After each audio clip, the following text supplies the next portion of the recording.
First of all, I had no idea in my wildest dreams that I think we were going to be down 35 points at halftime. That's never happened in my career. Hopefully, it never does again. Embarrassing. That was the Bucs up in Chicago.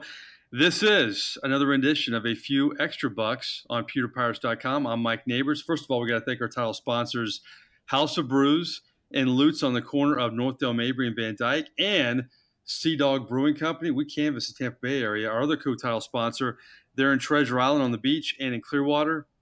We're going to bring in Justin Thomas, our producer, and Roy Cummings, our Buccaneer insider. And you've had a few days to digest this Bears loss. And we broke it down, obviously, after the game. But do you feel any better, Roy, after just kind of sitting on it for a few days? Yeah, you know what? I do actually, and here's why. Yeah, it was an ugly loss. Very disappointing, considering the way they started and the way things were going for this team early on.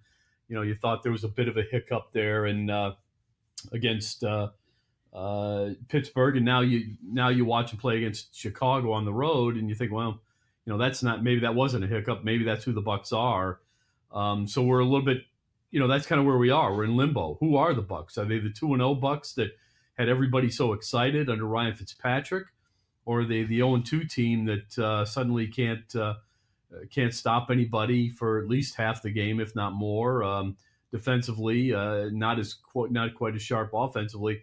My guess is they're somewhere in between, which kind of brings me back to where I thought this team was to begin with. So I'm encouraged by this, Mike and Justin. I'm encouraged by the fact, and this is something Dirk Cutter mentioned, this team is one game out of first place at the quarter pole of the season at 2-2. I understand it all looks a little bit different now, but if you'd told me that they were going to be 2-2 and a game out of first place in the division after a quarter of the season going in, I would have said, I'll take it. I think everybody else would have said, I'll take it. Now, we're not happy with a lot of things that are going on defensively in particular, but offensively, I think you still have reason to be excited. I think there's reason to believe the defense can, get better. It has to get better. But, yeah, I'm not discouraged, really. I believe that, you know, you look at the NFL and it's all – the season is looked upon as if it's a game by teams and coaches. They're one quarter in. How many games are decided in the first quarter in the NFL? Very few. So this season isn't decided. So I'm still encouraged. I think there's reason to be excited going forward. We'll see how they do. I don't feel anywhere near as bad as I did after that game was over on Sunday. Well, Roy, my friend, my colleague, I don't know who this team is. That's where I'm at right now. Who are these guys? And I think the one thing I've changed since the last time we've talked is it a good time for the bye week? I thought it was the worst time ever to have a loss like that. Maybe now it's a good time for this team to kind of rethink things, to play upon what you said. You know what? We're 2-2. We're still in this. We have a lot to fix, and it's not too late, so let's fix it right now. I think there's something to be said for that. So I've kind of changed my tune on the timing of this bye week. What do you think? Yeah, I like it. I mean, look, I think it comes at a good time because I think this is a good time, in my opinion, for the Bucs to look back at things and say, okay, what did we do so well early on? What are we not doing well enough at this point? How do we fix the defense? I think it's better to, take an opportunity, fix it now, than go halfway through the season, be in week 7 or 8, and try to fix it then. So I think it's better if you're going to get a fix in, get it in now. So I think it's a good time. Yeah, I think it's a good time for the bye week, really. Justin, have your emotions changed at all in a few days? Yeah, I think it's always good to have time to reflect. I think something else, too, to think about is this. Both the Saints and the Falcons also seem to have horrible defenses right now. So it's not like the Bucs are really out of this. If they can just be a little bit better on defense than the Saints and the Falcons are, I don't see why not. They can't turn it around, make a run. You know what's weird about the NFC South, and we'll get into the Bucs obviously in a second here. Nobody's really talking about Carolina. It's all about New Orleans was the big favorite. Atlanta was the big favorite. The Bucs were the surprise team. I don't know what to think of Carolina right now. They're coming off a bye week. They've looked decent so far. They finally have help with Cam Newton. But to me, that's the weird dynamic in the NFC South. I have no idea what to expect of Carolina right now, Roy. I have no idea. I know one thing. They're 2-1, and I wouldn't sleep on that football team. I'm with you. It's hard to know, what's going on with them, but that's a team I fear. I just think that there's a lot of MVP caliber players on that team, and I like their coach a lot. I like their schemes a lot. And I think that's a team to watch. I just, to me, this division is just so hard to call. It's just so hard to call. You guys might have seen the Saints being 3-1 at this point. I wouldn't argued with it, but I wouldn't have seen the Falcons at 1-3. Yeah. Again, I'm probably a little bit surprised the Bucs are 2-2. So, it's just so hard to call right now. But the thing about this, you mentioned the Panthers, and what Justin just said about, look, the Saints it's not like the Saints and the Falcons are stopping anybody either. 122 points given up by the Falcons, 121 points given up by the Saints, just slightly better than the 139 given up by the Bucs. But look at the Panthers, 60 points given up. That's it. Only 71 scored, but only 60 given up. Half of what supposedly, what the Saints have given up. So in one less game, but still, man, I just, to me, that's reason to believe that team can still finish on top here. Well, I think this about the NFC South right now. The Falcons have an excuse because of injuries, but the Bucs right now, I think you can point to injuries too in the secondary. And I may have softened my stance a little bit on Mike Smith, but here's the bottom line, Roy. They were the worst defense in the NFL a year ago, and I don't care how banged up you are on defense. You can't give up 6 touchdowns to Mitchell Trubisky, who had 7 touchdowns all of last season. You just can't. You can't do that. So something has to happen on this defense. But we do know this here in Dirk Cutter's press conference this week. Mike Smith isn't going anywhere, and he says it has nothing to do with loyalty. You can believe that if you wish. But here's what Dirk Cutter said about Mike Smith. Mike Smith didn't miss any tackles. He didn't not rush the passer. He didn't blow any coverages. He didn't have any communication errors. Sure, the play callers on both sides of the ball would love to have calls back. I mean, anything that doesn't work.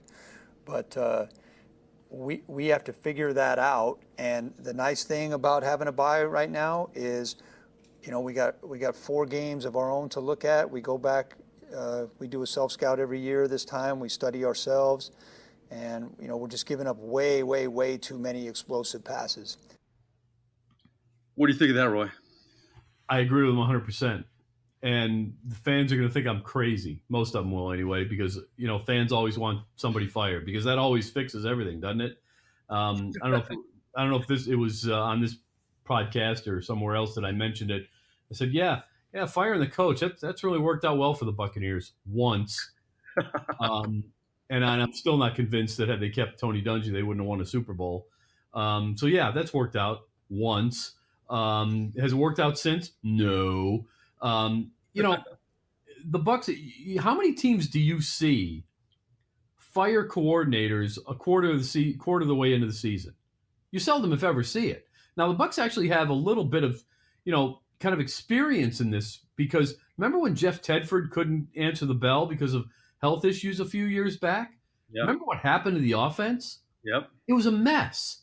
And now the difference that the cynics will say, or the people arguing against me on this will say is, oh, well, we're not talking about not having a coordinator. We're talking about just promoting someone. Oh, okay, yeah, right. That's a real good idea. Go and promote somebody who's never done it before. And I don't want to hear that Mark Duffner did it. If Mark Duffner did it and did it well as a coordinator, he'd be a coordinator in the NFL. He's a linebackers coach, okay? That's it. There's a lot of people who look at the Buccaneers and don't think that Dirk Cutter is a head coach, that he's a coordinator. Play to your strengths. If you're a coordinator, you're a coordinator. If you're a line coach, be a line coach. If you're a position coach, that's what you do. You don't just because somebody once did it in college or, for 6 games, for some other team and failed at it in essence, you don't suddenly make him the coordinator just because you want to change because everybody thinks changes work. They don't. You don't change coordinators in midstream like this. It would be disastrous. worse than you have now, because what are you going to do? You're not going to change the scheme. That's the thing. You're not going to change the scheme. You might change a few things, and this can be done with Mike Smith or anybody else, really.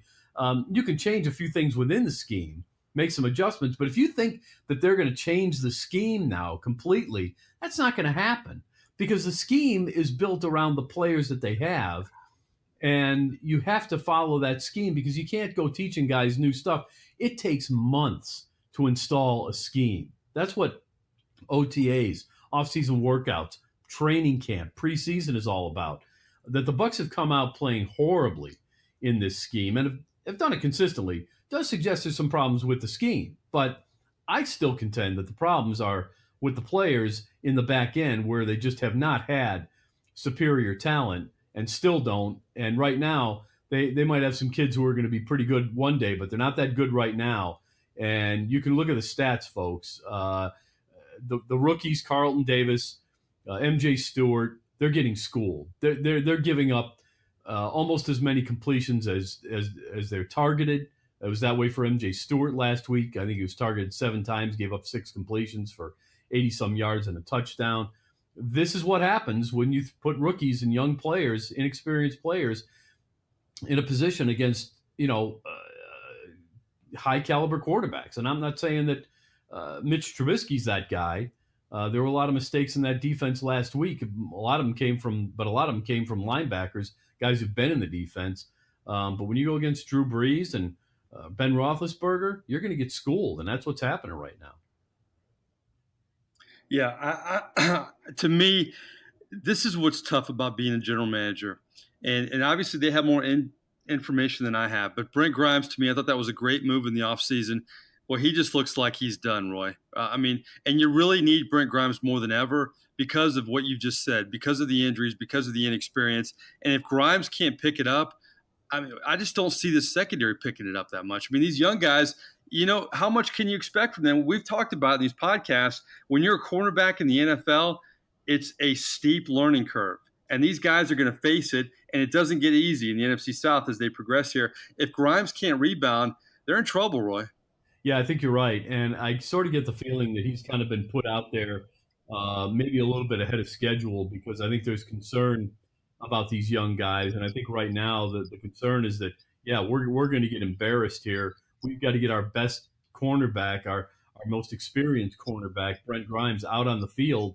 And if we don't get him out on the field, it's going to be bad. And I think maybe they may have rushed him along and put him out there a little bit too soon. I don't think he's healthy. I guess the word was that he was benched.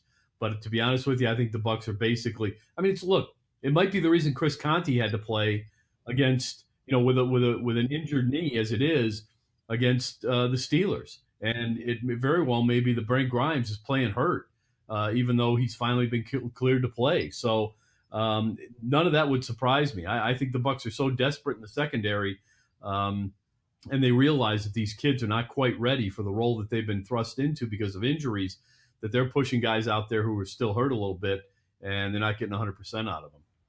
Well, I mentioned Mitchell Trubisky. You could look at the Bucs defense and say, okay, well, they played Drew Brees, future Hall of Famer, Nick Folk, Super Bowl MVP, Ben Roethlisberger, future Hall of Famer. But then you had Trubisky, and then the whole narrative changes a little bit. But here's what Dirk Cutter said about the state of his football team in this bye week. We're 2-2, and we're probably not as bad as people thought, but not the way you want to go into your bye week. But we got 2 weeks to get ready for the Falcons, when the players will be back in another week, and we'll get after them. One thing Dirk Cutter said that was noteworthy, not very surprising, is that Jameis Winston is going to be the starting quarterback when they return to play the Atlanta Falcons. I thought it was interesting, Roy, that he said that he found out about Jameis Winston's suspension on a vacation this offseason. Jason Light called him, and the first thing he did was look at the schedule. And we looked at the schedule. He said, okay, Pittsburgh in week 3. That's going to be a short week with the Bears coming the next week. So he even thought back then that Ryan Fitzpatrick would play the first 4 games. Now, he had a caveat with that, saying if Fitzpatrick played well, he'd keep on playing. But if he didn't, he'd bring in Jameis Winston. Now, I don't know if I believe Dirk Cutter or not, but if he believed that, he should go play the lottery right now because that's how it unfolded. I mean, that's exactly what happened. And to me, anybody who said Jameis Winston shouldn't come in the second half, I really disagree with that. I thought if there's a perfect time to kind of squash this quarterback controversy or to have the transition happen, that was the time at the halftime. Yeah, I thought it happened organically. It seemed to me like the timing was perfect. It was just right. You're out of the game. It's a perfect opportunity to see what Jameis looks like after 3 weeks off. He's eligible to play. Put him out there, because he is your best quarterback. See where he's at. See if he can move the team. I don't think anybody put him in there thinking that he was supposed to spark the team and bring him back to pull out a victory. I don't think anybody expected that. If it happened, wonderful. But the chances of Ryan Fitzpatrick doing that were slim and none too. So Why not get a look at Jameis Winston, especially if the game plan is that, look, once he's pretty much ready to go, he's going to be our quarterback, which seems like that's kind of been the plan, is that as soon as Jameis is ready to go, all things being equal, we're going to go with him. And I think based on the way we saw Ryan Fitzpatrick play, in the first half in particular against the Steelers and in the first half against the Bears, you could say, okay, he's kind of plateaued here. He had his nice run. It was exceptional. And now he's kind of back to being Ryan Fitzpatrick. So let's go with our guy. Here's what Dirk Cutter said about the move to make Jameis Winston his starter. I had no intention of making a quarterback change, but when we were down 35, 5 touchdowns at halftime, I thought it was a perfect time to get Jameis in and get him some timing with NFL game speed that he's been out for a month. Short and sweet, right there. I don't disagree with Dirk Cutter on that note at all. Let's talk about Ryan Fitzpatrick, though. Ryan Fitzpatrick, I think the Bucs are fortunate to have him, and obviously Jameis Winston is too. He could have walked back in that building, and if they had a bad backup, who knows what this football team would be. The fact that Fitzmagic did his thing, especially in the first 2 games, will help this team if they can rebound from Chicago and move forward. But here was Ryan Fitzpatrick on the move to make Jameis Winston the starter and to make him the backup. Jameis is back, and Jameis is the guy. He's the face of the franchise. He's going to do a great job. But yeah, it's not like it's a happy day for me. I enjoy being out there. And you knew Ryan Fitzpatrick would handle it in this way, Roy. Yeah, but you can tell in his voice this stung, and it should. Here's a guy who just he put together a Hall of Fame, literally a Hall of Fame caliber 3-game run as the quarterback of this team, led them to 2 victories, was not the reason they lost either of the other 2 games. Let's make that clear. And he's out because he's not the face of the franchise. I think he feels like, what more can I do to earn an opportunity to keep on playing? I think he's stung a lot, and he has a right to be. It's unfortunate for him that this is how it works out. I feel bad for him. I really do. I'm not sure it's fair, to be honest, but this is the NFL and this is how it works. The Bucs have big decisions to make, regarding Jameis Winston in the future. He is their number 1 quarterback. So he's got to go in there and play for him.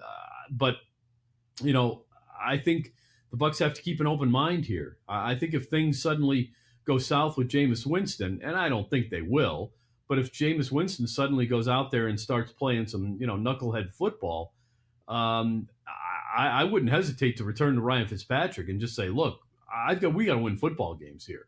So I hope they keep an open mind on this. But it's unfortunate that this is just the way it works in the NFL.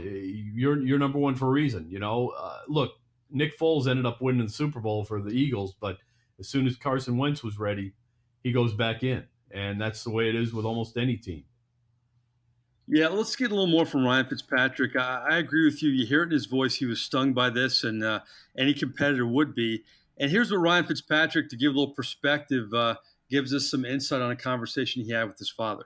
What I said to my dad after, how week 1 went and week 2 and then week 3 was basically the best way I could put it was I'm either going to win the NFL MVP this year or I'll be back on the bench at some point. And that's just the reality of the situation. So, Roy, obviously, that's the day in the life of a backup quarterback. You never know. Like I said, that's the life you lead, and really the only way he was going to stay in there was probably if if there was an injury, and it may be the only way he gets back in there. Although, like I said just a second ago, I hope the Bucs keep an open mind here.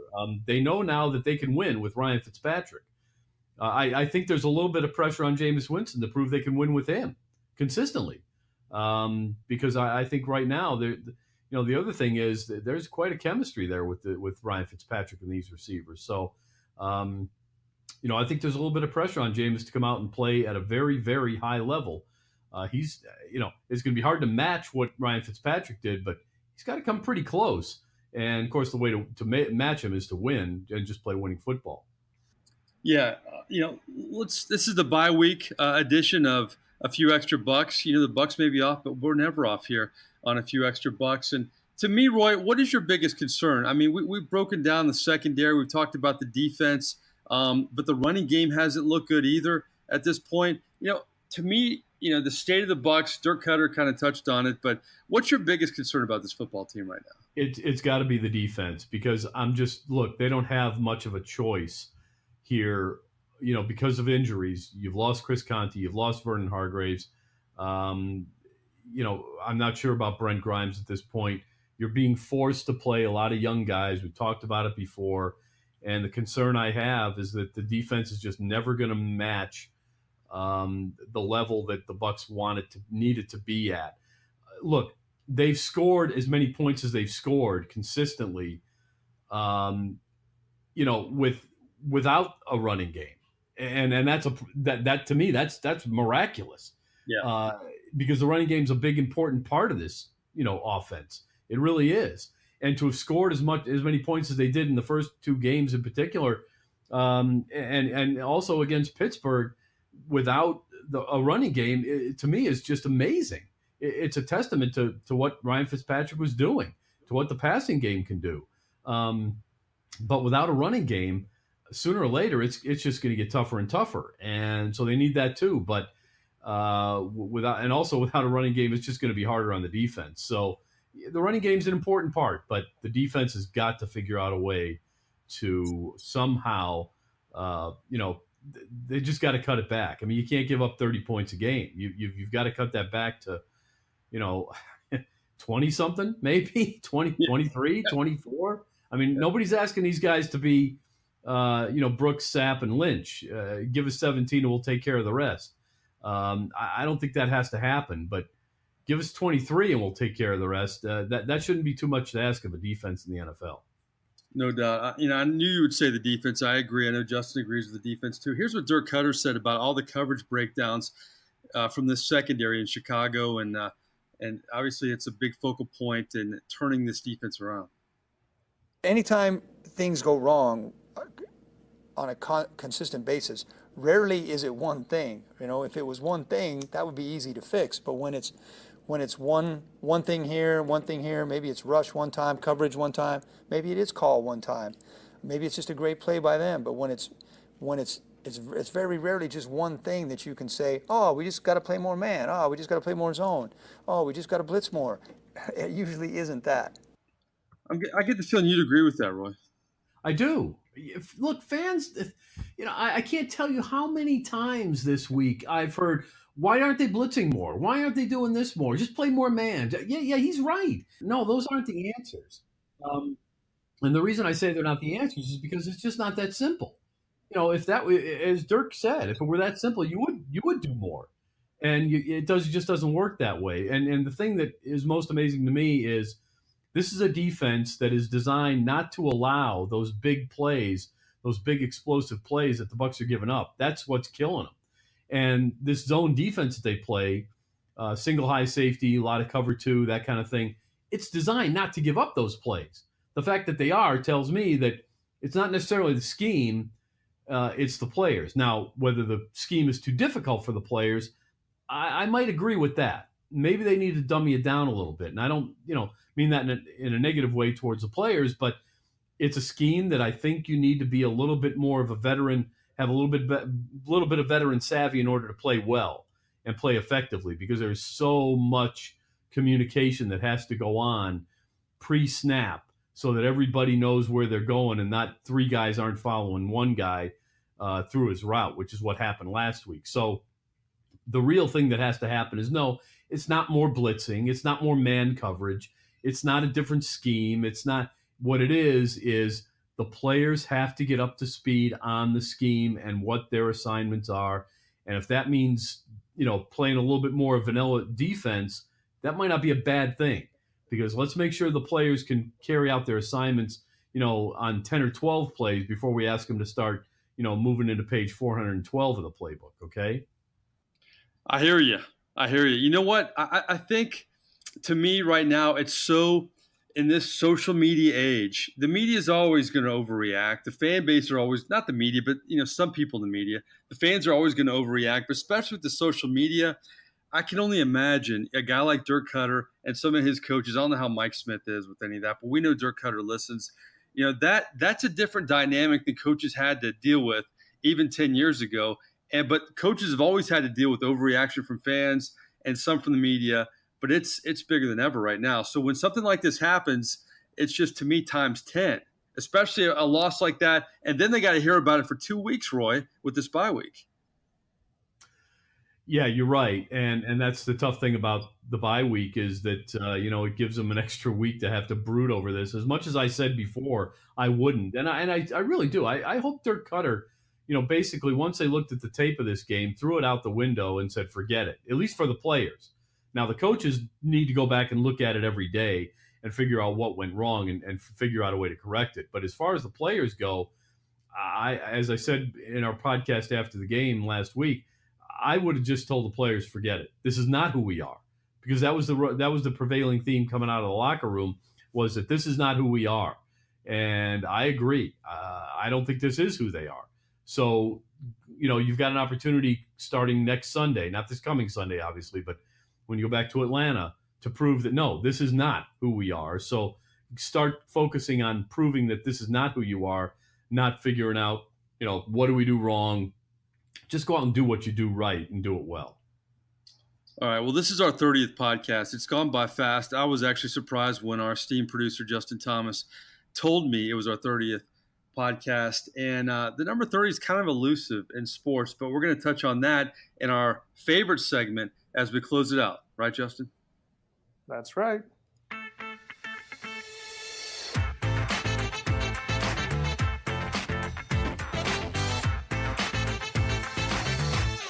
All right, we're going to get to our Billy Joel, Elton John poll, because I was definitely, shoved in a corner by my colleagues here a few weeks ago. So we're going to get to that poll in just a bit. But, Roy, I wanted to get real creative with our 30th podcast and touch on the great 30s that the Bucs have had in their team history. Can you even name the number 30 on the Bucs right now? Cannot. Okay. You know what? You're not alone. It's Maurice Fleming. Okay. There you go. He's on the injured reserve defensive back. Maybe they could have used him if he was healthy, but I was looking at some, even on the Super Bowl team, Darian Barnes was number 30. You had Shevin Smith, number 30. I wanted to find like all these great 30s and give you a multiple choice, but I just couldn't make it happen, partner. That's a number that has not been worn well by Buccaneers, apparently. I even looked back at, I think it was a 79 team. I don't think there was a number 30 when they made the NFC Championship game. So I think Shevin Smith was 30 on that 99 NFC Championship team. So anyway, well, listen, I'm going to use the number 3 in the first one because there is talk that the Eagles would only give up a third-round pick for one Le'Veon Bell. Now, if you were Jason Light, would you give up a third-round pick for Le'Veon Bell? No, I'm not doing it. You can't afford him at this point in the season. What's he going to do for you? I don't think he's going to do much. I don't know what kind of shape he's in. I don't think you're going to keep him going forward. The money's too much. To me, it'd be too much of a distraction. I'm not wasting my time with it. Again, I think the Bucs have some pretty good running backs. They haven't run well yet. I think they will. I think they'll be fine at the running back position. I know they're looking at some people this week, but I wouldn't be looking at Le'Veon Bell. Too much money and too much risk, in my opinion. I don't know him too well, but I don't like the way he's handled things in Pittsburgh, frankly. And I think this is a good Bucs locker room. So I'm with you. I don't know. This running game really worries me, but it is amazing that the offense has put up the numbers it has without it. But I don't know if if he would hurt a good locker room too. So you kind of throw that on, tack that on as well. All right. Speaking of number 30, Roy Cummings, and we can bring Justin in for this too. I did some quality research for this podcast. Trust me on that. The best 30 of all time in the world of sports. I have 3 names for you, okay? Terrell Davis, Marty Brodeur, or Nolan Ryan. It's got to be wow. Well, it's down to Nolan Ryan and Martin Brodeur for me. I'm not sure Terrell Davis is a Hall of Famer, but I know the other 2 are. Right. And boy, oh boy, that is a tough call. I know you're a hockey guy too, so this is tough for you. Yeah, it is. Man, oh man. At the end of the day, no, I'm not sure anybody will ever have as many no-hitters as Nolan Ryan in a career. I'll have to go with Nolan Ryan. Slight edge. I'm definitely going with Nolan Ryan because to me, first of all, I don't think, there are some athletes, there are a lot of great goalies, and Marty Brodeur was exceptional. Terrell Davis, I agree. I'm not sure if he's a Hall of Famer. He would have been if he would have stayed healthy, no doubt about it. But, sometimes you can't merit that. But to me, Nolan Ryan, I don't know if we'll ever see another guy like that. Especially, to me, not only the no-hitters, the strikeouts and all that, but the way he beat up Robin Ventura, I'm sorry, but I love that about him. Yeah. Yeah, you're right. That helps too. And plus, he was such an innings eater, man, at the during his career as when he became a starter. I mean, he'd just go out there and he'd give you 200 innings plus every year. Yeah, he's just that's tough to do. And this is no knock at all on Martin Brodeur. I mean, easily one of the 10 greatest goaltenders of all time in the NHL, maybe in the top 5. Certainly deserving. Won championships. Outstanding player. But yeah, just a slight edge to Nolan Ryan because he did some stuff that nobody else has ever done, and may never do again. What you got, Justin? Well, as someone who really doesn't follow baseball too closely, I would also go with Nolan Ryan. I mean, he's just one of those people that everyone knows, and his accomplishments are really astounding. So I agree with y'all. I really hate when we all agree, but that's okay. We'll move forward here. The last question in our 3 and out. Okay, it's 2018, right, guys? And correct. There's all kinds of pop culture anniversaries. Okay, from 30 years ago, which would be 1988, which really makes me feel old that 1988 was 30 years ago. All right, so which 30th anniversary hits home the most with you? Okay. You have the 30th anniversary of the debut of the Wonder Years show. You have the 30th anniversary of Straight Outta Compton debuting on the Billboard charts. And you have 30 years since Die Hard debuted in movie theaters across the country. Oh, man. So I have to pick one, huh? Yeah. Let's see. Never watched the Wonder Years. Not a hip-hop fan. You don't have NWA on your iPod? Sorry, ain't got it. So I guess I have to go with Bruce Willis, and yeah. Sorry, I got to go with Bruce Willis and Die Hard, man. A lot of spinoffs there. A lot of spinoffs. You like The Bachelor, you like Elton John, but you don't like the Wonder Years? Come on, Roy. That's what I was classic. Yeah. Yeah, I never watched it. I didn't say I didn't like it. I might if I ever watched it. I never watched it. You know what's funny is Die Hard. And this is a whole different discussion, but we can throw it out there. This would be kind of a springboard. We all have a movie that we haven't seen that your buddies make fun of you. Like, you haven't seen that, really? You never? And Die Hard was like that for me. I didn't see Die Hard until probably the last couple of years. Really? Yeah. And did it meet the expectations that you had for it? Not really. It was okay. You're right. Die Hard, like Roy feels about the Wonder Years. Well, but that's kind of the deal. I mean, I saw it when it first came out. And I was kind of like, yeah, okay. It was a nice little action film, a little stupid, but mostly unbelievable. But you have to put belief aside when you go to the movies, and I don't have a problem with that. But I've always. It's why I think I watched the Wonder Years. I watched Die Hard, but I don't think I watched Die Hard 2 or 3 or whatever the other spin-offs are from it. Wow. Wait, so Mike, what's your answer then? Is it Wonder Years? No doubt, Wonder Years. Yeah, no doubt. But I do like hip hop though. I may surprise you on that. But if you looked at my iPod, I got a lot of hip hop. I love hip hop. But and actually, the NWA movie that just came out in the last 5 years or so, that was a good movie too. I thought they did a really good job on that. But I would actually put Die Hard number 3 on that list of the anniversaries.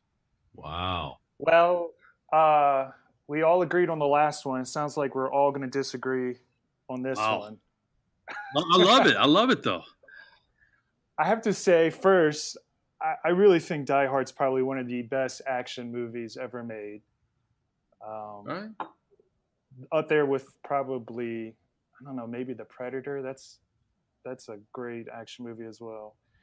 And then also as a big hip hop fan, I think that album really cemented hip hop and made it a mainstream type album. So I have watched The Wonder Years. I like it, but I'll probably go Die Hard, then NWA, and then Wonder Years. All right. I thought you were going to put NWA first there, man.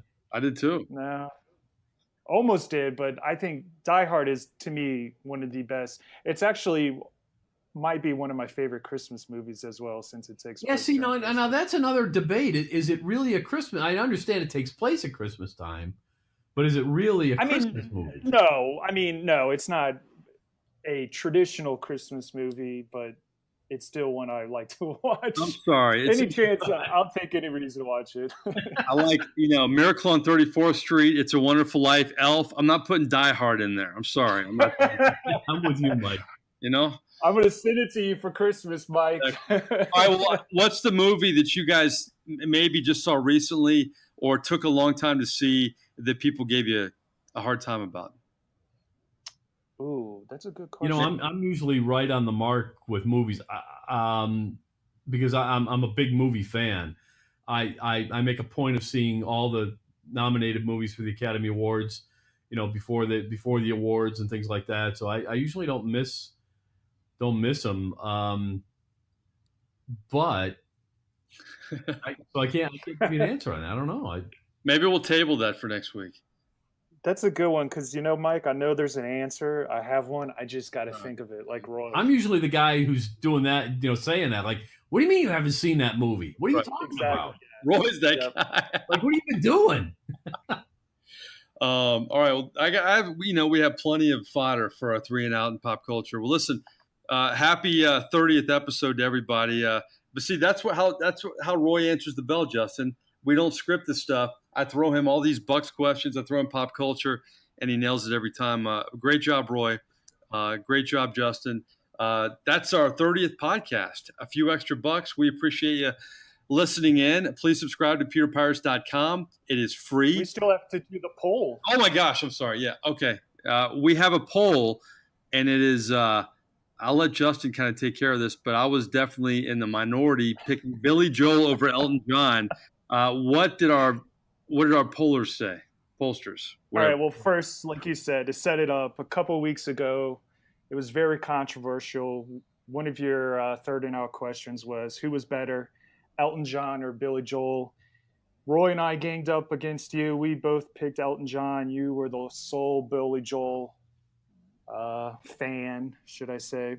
So we decided to put a poll on the website, and approximately 4 out of 7 voters, or about 57%. Are y'all ready? Yep. They picked Billy Joel over Elton John. Oh my gosh. Are you kidding me? I am serious. I was shocked too, Roy, but I guess there's a lot more Billy Joel This- fans out there. This shakes my faith in humanity.